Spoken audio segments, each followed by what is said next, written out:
चलिए भाई, तो लेसन नंबर 2 में आज जो टॉपिक है हमारा वो है क्या? परागकणों का महत्व, ठीक है? यहाँ जो महत्व के बारे में बात करेंगे, वहां हम परागकणों से होने वाली हानियां भी बात करेंगे और परागकणों से होने वाले लाभों के बारे में भी बात करेंगे।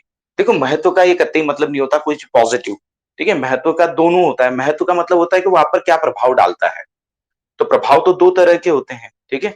पॉजिटिव और नेगेटिव, लाभदायक और हानिकारक, ठीक है? चलिए तो हानि की सबसे पहले बात करते हैं कि पराग कणों से क्या क्या हानि होती है। और यहाँ जो महत्व का संबंध है वो मानव जीवन पर महत्व का संबंध है, ठीक है? कि मानव जीवन पर क्या महत्व है, ठीक है? क्या मानव जीवन में क्या महत्व है पराग कणों का। तो हानि की बात करते हैं। अच्छा, आप में से कोई बता सकते हैं पराग कण जैसी कोई चीज हमें हानि पहुंचा सकती है? सॉरी, बता सकते हो आप हानि पहुंचा सकती है कि बेटा? हाँ, चलो ठीक है, बात करते हैं बेटा, पहुंचा सकती है, ध्यान रखिएगा, ठीक है? कि हानि में सबसे पहली हानि है कि कुछ व्यक्तियों को पराग कणों से क्या हो जाती है? एलर्जी हो जाती है, ठीक है? क्लियर? अब एलर्जी कई तरह की हो सकती है, त्वचा के संबंध में भी हो सकती है और श्वसन से संबंध में भी हो सकती है, ठीक है? इसके अलावा ये क्या उत्पन्न कर सकती है? सांस लेने में कठिनाई उत्पन्न कर सकती है, माने कि तीव्र श्वसनीय वेदना उत्पन्न कर सकती है, ठीक है? और अगर ये कंटिन्यूअस रहे, एलर्जी और ये श्वसनीय वेदना लगातार बनी रहे, तो व्यक्ति को परमानेंट कोई बीमारी हो सकती है, जैसे कि उसे दमा हो सकता है, अस्थमा हो सकता है, ठीक है? इस तरह की समस्या उसमें उत्पन्न हो सकती है, ठीक है? और इसका एक एग्जाम्पल है, वो है विदेशों से जब गेहूं का आयात किया गया था, तो गेहूं के साथ साथ किसका एक प्रकार की दूसरी वनस्पति, ठीक है, एक खरपतवार जिसे कहते हैं हम गाजर घास, वो भी आ गई थी, ठीक है? गेहूं के आयात के साथ साथ विदेशों से जब आयात की गई, ठीक है, जिसे क्या कहा जाता है? पार्थेनियम, ठीक है? ये पार्थेनियम बहुत तेजी से खरपतवारों के रूप में सभी जगह पर फैली, गाजर घास जिसे हम कहते हैं, ठीक है? और इसके जो परागकण हैं वो ज्यादातर एलर्जी उत्पन्न करते हैं, या यूं कह सकते हैं ज्यादातर एलर्जी के उदाहरण हैं जो एलर्जी उत्पन्न कर सकते हैं, ठीक है? तो ये है हानि। तो आपको हानि में ध्यान रखना है, एलर्जी के बारे में बताना है, श्वसनीय वेदना के बारे में बताना है, और अगर ये लंबे समय तक बनी रहे तो परमानेंट कोई ना कोई बीमारी हो जाती है, एग्जाम्पल दमा, ठीक है? और एलर्जी करने उत्पन्न करने वाले पादपों में जो एग्जाम्पल आप लिखोगे वो लिखोगे कौन सा? गाजर घास, जिसे हम पार्थेनियम भी कहते हैं, ठीक है? तो सबसे पहले हम हानि के बारे में लिख लेते हैं, फिर लाभ के बारे में बात करेंगे। चलिए, आप लाभ के बारे में भी यहां बात कर लेते हैं। तो जो परागकण होते हैं वो पोषक से भरपूर होते हैं। किससे भरपूर होते हैं बेटा? पोषक से। हमने कहा था ना, उसमें कायिक कोशिका और जनन कोशिका होती है। जो कायिक कोशिका होती है उसमें प्रचुर मात्रा में क्या होता है? पोषक पदार्थ संचित रहते हैं, ठीक है? उन्हीं पोषक पदार्थों का उपयोग मनुष्य भी कर सकता है, ठीक है? और मनुष्य में इस पोषक पदार्थों का उपयोग वो किसके रूप में करता है? भोजन के नहीं रूप में नहीं करता, किसके रूप में करता है? आहार संपूरक के रूप में, ठीक है? देखो, आहार संपूरक क्या होता है? देखिए कि हम जो भोजन करते हैं तो हमारे भोजन में जरूरी नहीं कि सभी प्रकार के विटामिन प्रोटीन मौजूद हों, ठीक है? हमारे भोज्य पदार्थ में कई मामलों में कुछ विटामिन की कमी रह जाती है, ठीक है? तो उन विटामिन की कमी के लिए क्या किया जाता है? हम क्या करते हैं, डॉक्टर से कभी भी कहते हैं तो डॉक्टर कहता है कि यार आपको इस फलाने विटामिन की कमी है, तो आपको उस विटामिन की टैबलेट दे देता है, ठीक है? आगे बात समझे? तो इसी तरह से पश्चिमी देशों में भी इन विटामिन या दूसरे पोषक तत्वों की कमी को पूर्ति करने के लिए इन परागकणों की एक तरह से टैबलेट्स बना दी गई, ठीक है? और उन्हें एक्स्ट्रा, जैसे आप लेते ना, आपने नाम सुना होगा कि रिवाइटल, नाम सुना आपने रिवाइटल का? सलमान खान का आता है वो, रिवाइटल पियो जी भर के, है ना? ऐसा आता है ना? तो एज ए रिवाइटल जो क्या करता है, वो खाना तो नहीं है हमारा, लेकिन खाने में जिन पोषक तत्वों की कमी हो जाती है, जैसे बच्चों को हॉर्लिक्स बॉर्नविटा देते हैं ना, वो काहे के लिए देते हैं? ताकि वो जो पोषक तत्व की कमी उन बच्चों में रह जाए, उनकी पूर्ति हो जाए। तो उसी तरह से आहार संपूरक के रूप में इसको काम में लिया जाता है, ठीक है? खासकर इन्हें यूज करते हैं कौन? खिलाड़ी, ठीक है? और जो घोड़े रेस करते हैं, है ना? दौड़ने वाले घोड़े जिन्हें कहा जाता है, ठीक है? घोड़ों को भी खिलाया जाता है, ठीक है? ताकि घोड़े क्या कर सकें, अच्छी तरह से हष्ट-पुष्ट रह सकें, स्वस्थ रह सकें और वो दौड़ सकें, ठीक है? तो ये है महत्व। महत्व में हमने बात करी हानियों के बारे में और बात करी लाभ के बारे में। हानियाँ हैं एलर्जी और श्वसनीय वेदना, ठीक है? और लाभ में है पोषक पदार्थों से भरपूर होने के कारण इसका उपयोग आहार संपूरकों के रूप में खिलाड़ियों द्वारा और धावक घोड़ों द्वारा उपयोग में लाया जाता है, ठीक है? तो बात कर ले महत्व के बारे में, लिख लेते हैं? चलिए। हाँ बेटा बोलिए पवन।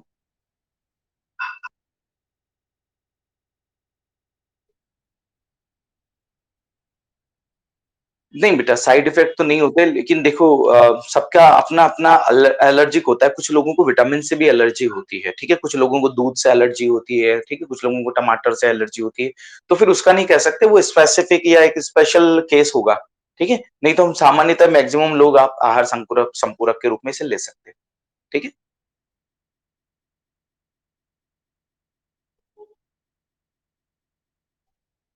हाँ, देखो बेटा कि जो मतलब जो ज़्यादा सेंसिटिव लोग हैं, उन्हें इन परागकणों से जैसे कि हम मैंने कहा था एक बार कि हम कपड़ा झटकारते हैं मतलब या फिर फर्श वगैरह झटकारते हैं किसी कमरे में और वहाँ पर कुछ लोग मौजूद हों, तो उनमें से एक कुछ 2-4 लोगों को तो कुछ भी नहीं होगा, ठीक है?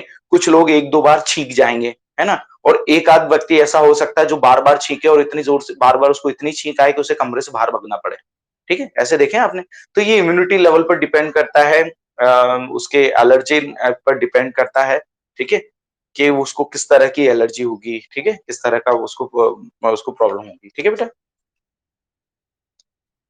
चलें पवन आगे, लिख लें इसे? हाँ, तो हेडिंग डालिए बेटा, पराग कणों का महत्व। हेडिंग डालिए, पराग कणों का महत्व।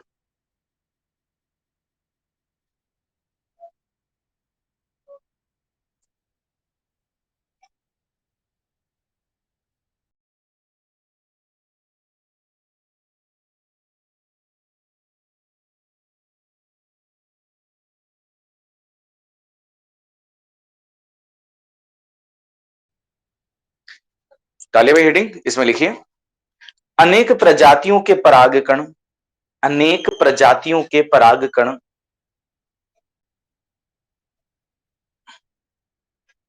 अनेक प्रजातियों के परागकण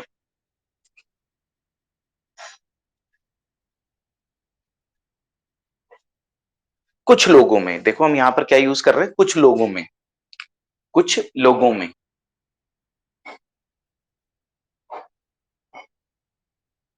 गंभीर एलर्जी गंभीर एलर्जी एवं गंभीर एलर्जी एवं श्वसनीय वेदना गंभीर एलर्जी एवं श्वसनीय वेदना उत्पन्न करते हैं श्वसनीय वेदना उत्पन्न करते हैं जो कभी-कभी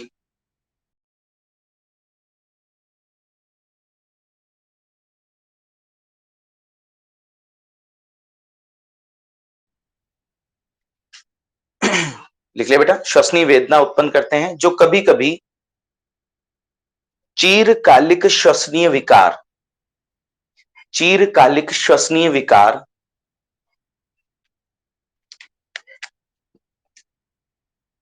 जो कभी-कभी चीरकालिक श्वसनीय विकार चीरकालिक श्वसनीय विकार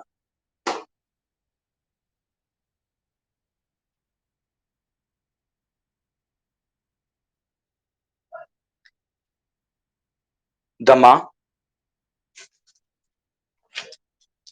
श्वसनीय शोध दमा श्वसनीय शोध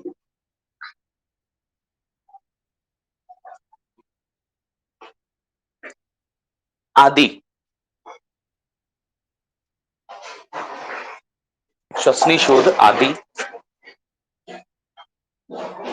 में विकसित हो जाते हैं आदि में विकसित हो जाते हैं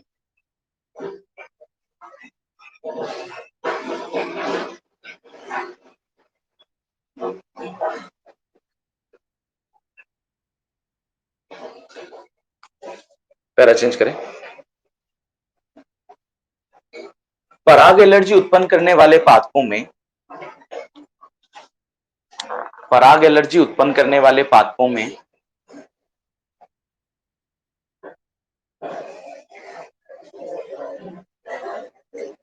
पार्थेनियम पादप एक प्रमुख उदाहरण है। पार्थेनियम पादप एक प्रमुख उदाहरण है।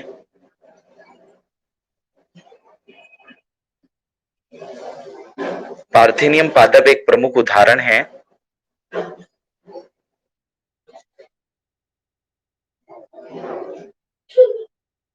जो जो विदेशों से गेहूं के आयातन के समय, जो विदेशों से गेहूं के आयातन के समय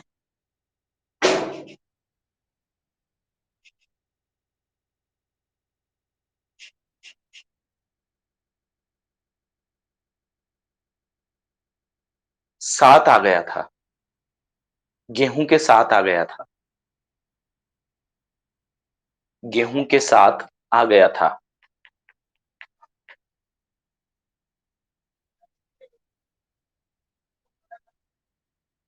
ठीक है भाई, गेहूं के साथ आ गया था। इसे सामान्यतः गाजर घास के नाम से भी जानते हैं। इसे सामान्यतः गाजर घास के नाम से भी जानते हैं।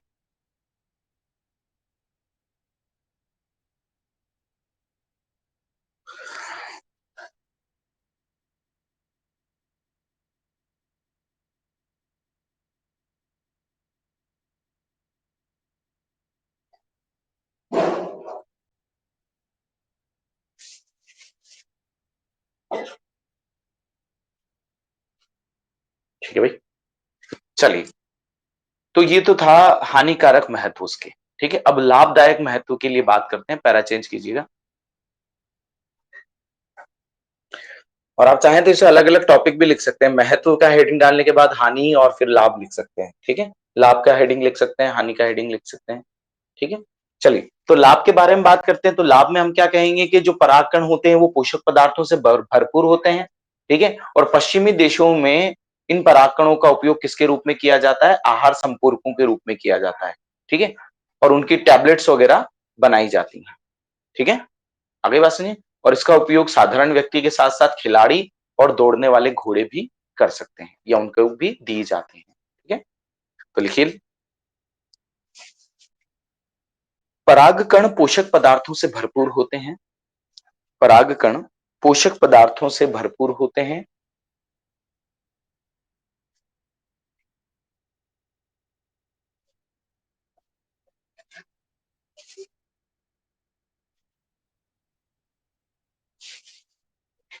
इनका उपयोग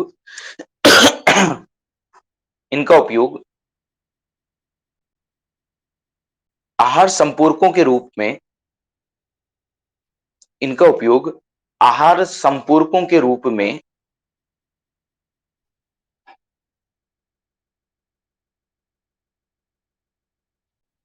आहार संपूरकों के रूप में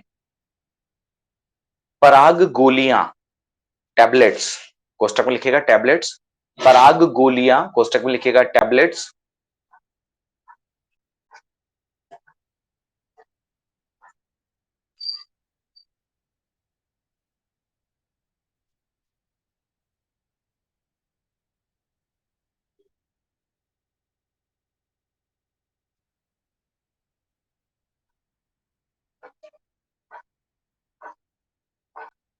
बनाकर किया जाता है,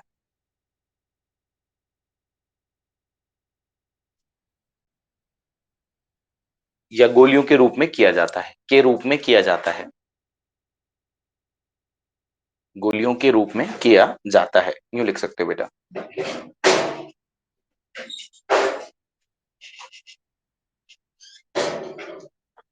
पश्चिमी देशों में, लिखिए आगे, पश्चिमी देशों में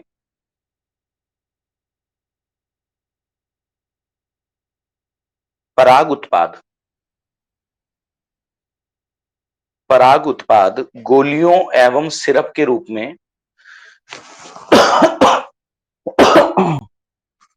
गोलियों एवं सिरप के रूप में बाजार में उपलब्ध होते हैं? गोलियों एवं सिरप के रूप में बाजार में उपलब्ध होते हैं।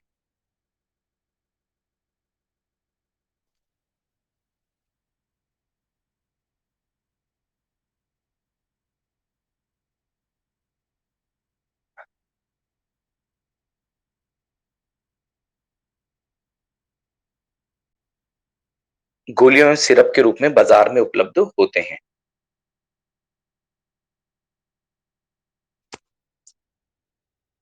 ठीक है भाई।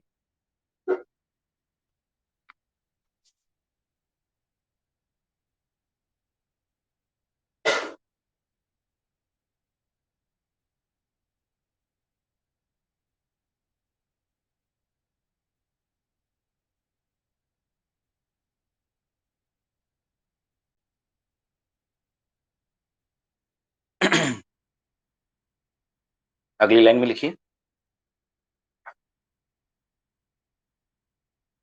पराग उत्पाद, पराग उत्पाद खिलाड़ियों, पराग उत्पाद खिलाड़ियों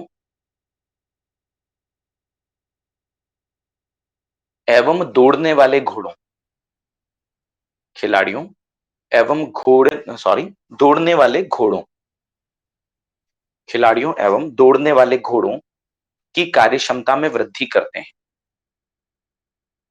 की कार्यक्षमता में वृद्धि करते हैं।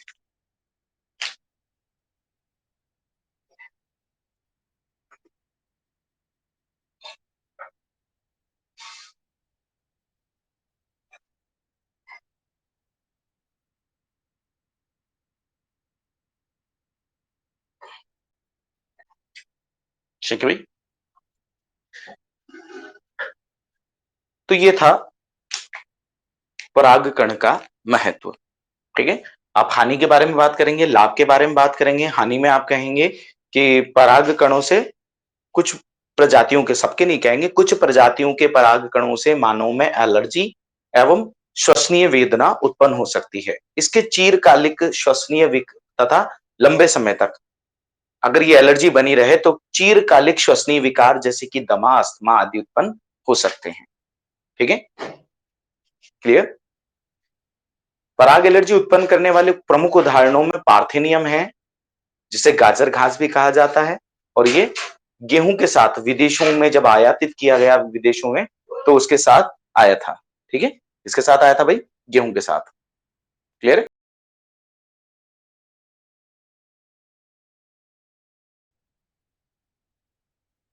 हाँ, दमास्थमा एक ही बेटा।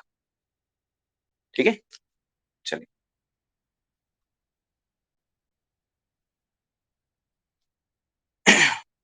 चलिए, तो श्वसनीय विकार में एक तो दमा लिखा एग्जाम्पल है, दूसरा एग्जाम्पल क्या है?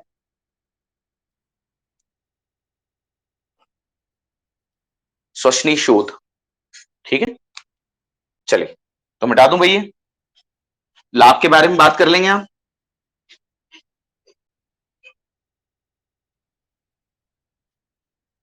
कि लाभ में क्या कहेंगे हम कि ये पोषक पदार्थों से भरपूर होते हैं, इसलिए इनका उपयोग किसके रूप में किया जाता है? आहार संपूरकों के रूप में किया जाता है। और आहार संपूरकों के रूप में इनका उपयोग गोली बनाकर या सिरप बनाकर किया जाता है। और खिलाड़ियों और घोड़ों में, दौड़ने वाले घोड़ों की कार्य क्षमता को बढ़ाने के लिए इनका सेवन किया जाता है। ठीक है, तो यह था हमारा टॉपिक, परागकणों का महत्व। नेक्स्ट टॉपिक बात करते हैं।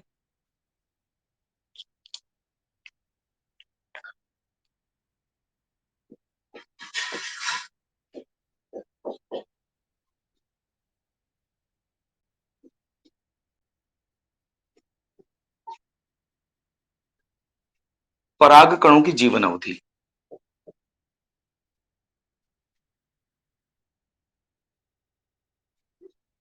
चलिए, तो परागकणों की जीवन अवधि से क्या मतलब है? देखो, जब वो पराग कोश प्रस्फुटित होता है, पराग कोश से ये परागकण बाहर आते हैं,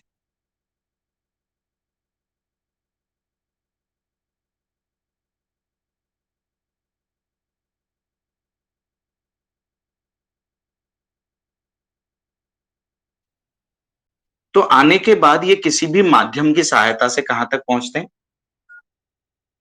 मादा भाग के वृत्तिकाग्र तक पहुंचते हैं। ठीक है।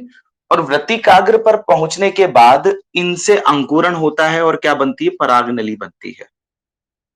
ठीक है। तो जब ये स्फुटित होकर जब तक किसी वृत्तिकाग्र पर जाकर अंकुरित नहीं हो जाते, ठीक है,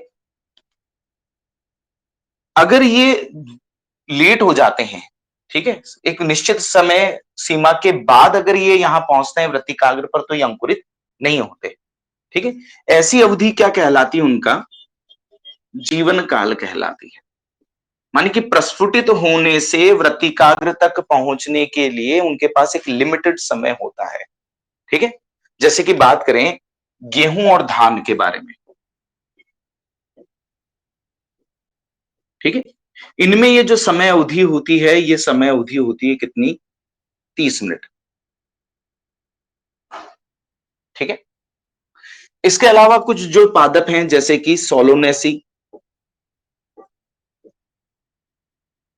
ठीक है, इसके अलावा लेग्यूमिनोसी, ठीक है, इन पादपों में कई महीनों तक जो पराग कण है वो जननक्षम रहते हैं। ठीक है। हमने कहा अलग अलग पादपों में समय अवधि अलग अलग होती है। ठीक है। लेकिन अगर हमें फसल प्रजनन कार्यक्रम चला रहे हैं हम, ठीक है, मान लीजिए कि ऐसे परागकण अमेरिका से हमने किसी पादप के परागकण लिए, दो प्रजातियों के बीच हम क्रॉस करा रहे हैं, एक प्रजाति अमेरिकन है और एक प्रजाति भारतीय है। ठीक है। तो अमेरिकन प्रजाति के पराग कणों को हमने कलेक्ट किया। ठीक है। मान लीजिए उसका समय कितना मिनट है, 30 मिनट ही है अगर वो, ठीक है, और हमें उस अमेरिका से उसे यहां तक लाना है तो बाई फ्लाइट भी लगभग लगभग एक पूरा दिन लगेगा। ठीक है। तब तक तो वो क्या हो जाएगा, निष्क्रिय हो जाएगा।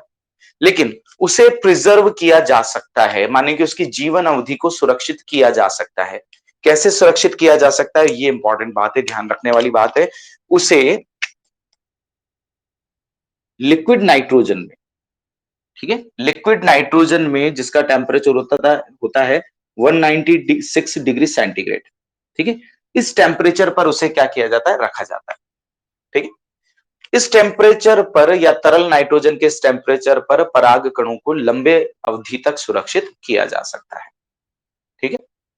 और कई प्रयोगशालाओं में इसे या पराग कणों को इस टेम्परेचर पर हम क्या करते हैं, सुरक्षित करते हैं। ठीक है।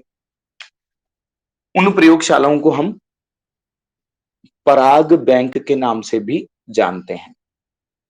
ठीक है। जहां पर पराग कणों को या विभिन्न प्रजातियों के पराग कणों को 196 -196 डिग्री टेम्परेचर पर सुरक्षित रखा जाता है। ठीक है। तो ये है क्या, जीवन अवधि पराग कणों की। क्लियर। तो लिख लें इसके बारे में, गेहूं की याद रखिएगा, सोलोनेसी लेग्यूमिनोसी की याद रखिएगा। ये इंपॉर्टेंट बात है कि जीन बैंकों में या पराग कणों का प्रिजर्वेशन किस रूप में या किस टेम्परेचर पर किया जाता है।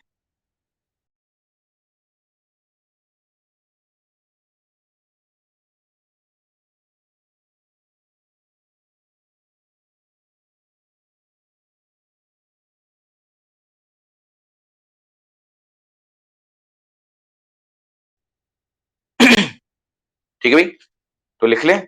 तो अगला हेडिंग डालिए, पराग कणों की जीवन अवधि। पराग कणों की जीवन अवधि।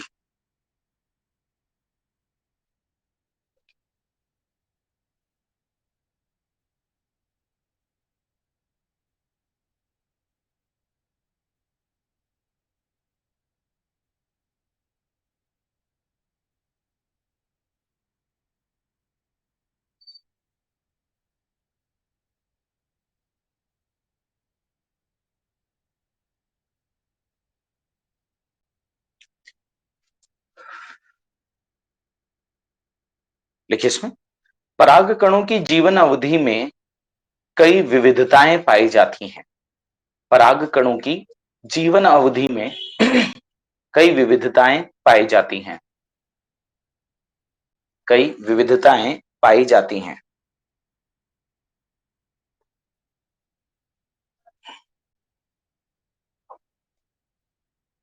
परागकण जब एक बार झड़ते हैं परागकण जब एक बार झड़ते हैं,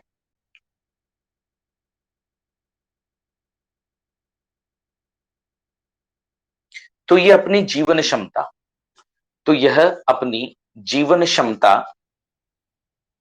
कोष्टक में लिखिएगा अंकुरण क्षमता। तो ये अपनी जीवन क्षमता कोष्टक में लिखिएगा अंकुरण क्षमता खोने से पहले खोने से पहले वृत्तिकाग्र पर गिरते हैं। जीवन क्षमता खोने से पहले वृत्तिकाग्र पर गिरते हैं।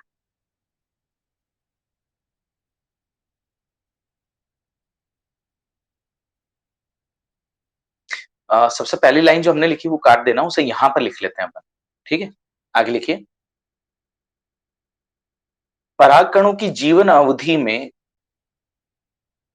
पराग कणों की जीवन अवधि में विविधताएं पाई जाती हैं। विविधताएं पाई जाती हैं।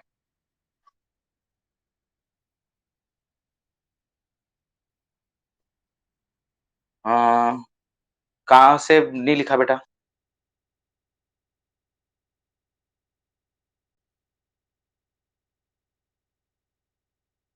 खोने से पहले वृत्तिकाग्र पर गिरते हैं। खोने से पहले वृत्तिकाग्र पर गिरते हैं।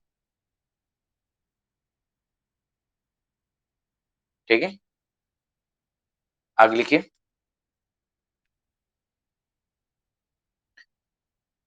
पराग कणों के जीवन काल में बहुत विविधता पाई जाती है।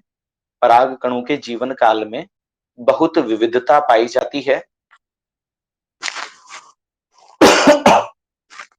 बहुत विविधता पाई जाती है।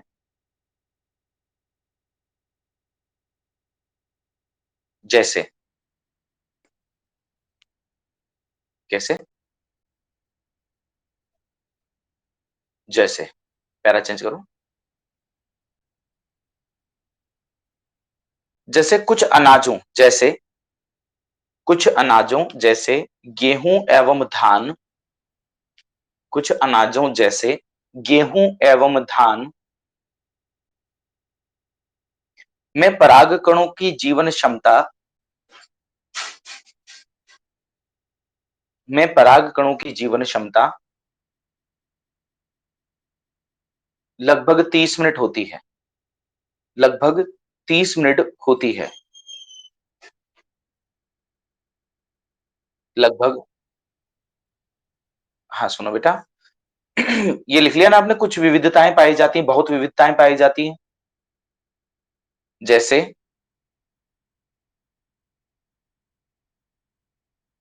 कुछ अनाजों कुछ अनाजों जैसे धान एवं गेहूं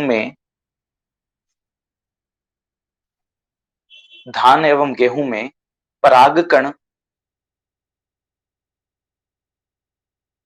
की जीवन क्षमता लगभग 30 मिनट होती है। लगभग 30 मिनट होती है। जबकि जबकि सोलोनेसी जबकि कोमा लेग्यूमिनोसी सोलोनेसी लेग्यूमिनोसी तथा रोजेसी रोजेसी माने गुलाब का जो कुल होता है ना, गुलाब वल जो होते हैं, रोजेसी। ठीक है, तथा रोजेसी जैसे कुलों में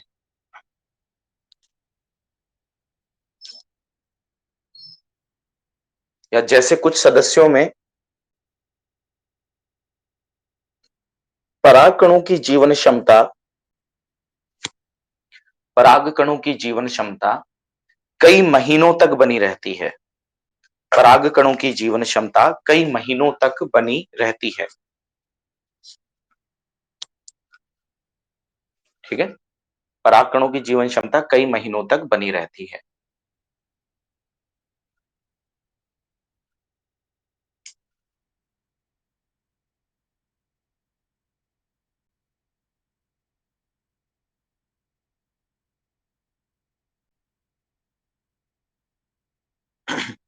ठीक है? तो ये तो हुआ जीवन काल की विविधता है कि कुछ में तो 30 मिनट होता है और कुछ में कई महीनों तक होता है। लिख लिया आपने सब? ठीक है? अब हम बात करें कि जीवन अवधि को क्या किया जा सकता है, कृत्रिम रूप से बढ़ाया भी जा सकता है, ठीक है? और वो कृत्रिम रूप से किसमें बढ़ाया जाता है, जब हम क्या कर रहे होते हैं, फसल प्रजनन कार्यक्रम कर रहे होते हैं। तो फसल प्रजनन कार्यक्रम के दौरान हम क्या करते हैं, बीज बैंकों में या पराग बैंकों में तरल नाइट्रोजन पर -196 डिग्री सेंटीग्रेड पर इसको रखते हैं, ठीक है? लिखिए।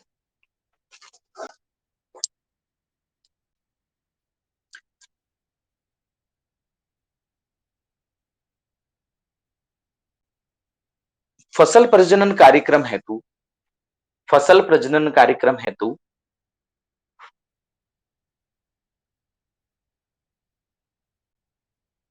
विविध पराग बैंकों में विविध पराग बैंकों में विविध पराग बैंकों में पराग कणों को पराग कणों को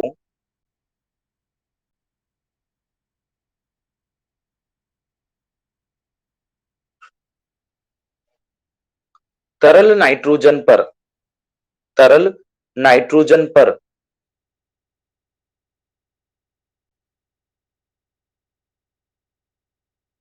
कहां से बेटा?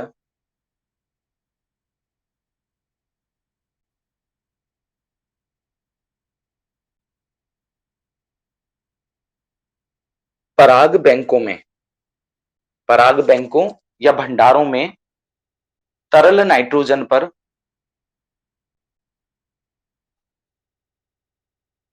कोष्टक में लिखो बेटा -196 डिग्री सेंटीग्रेड। कोष्टक में लिखेगा -196 डिग्री सेंटीग्रेड।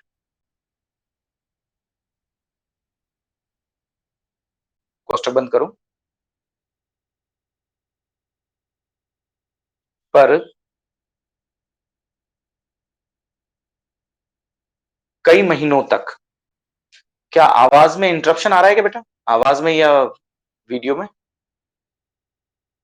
नहीं आ रहा? चलिए ठीक, थैंक यू बेटा। कई वर्षों तक सुरक्षित रखा जा सकता है।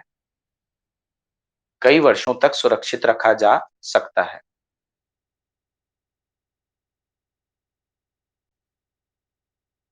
कई वर्षों तक बेटा।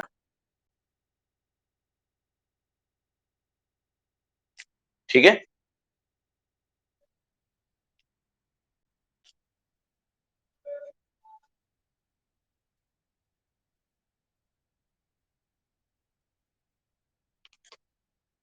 कोई डाउट है क्या बेटा यहां तक?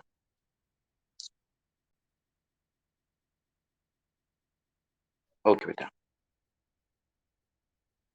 बेटा लेग्यूम जो कुल होते हैं, जैसे कि जो फलीदार पादप होते हैं, उन्हें लेग्यूमिनोसी कुल में रखा गया है। ठीक है? ये फलीदार पादपों का कुल वो है लेग्यूमिनोसी, है ना? लेग्यूम्स जिनमें पाई जाती है, लेग्यूम्स माने फलियां होती हैं एक तरह से। ठीक है बेटा? तो मुझे लगता है काफी आज के लिए इतना, है ना? नया टॉपिक है नेक्स्ट वाला, वो नए दिन से स्टार्ट करेंगे। ठीक है? कोई डाउट हो तो मुझे क्वेश्चन कर सकता है बेटा व्हाट्सएप पे। ओके, थैंक यू बेटा।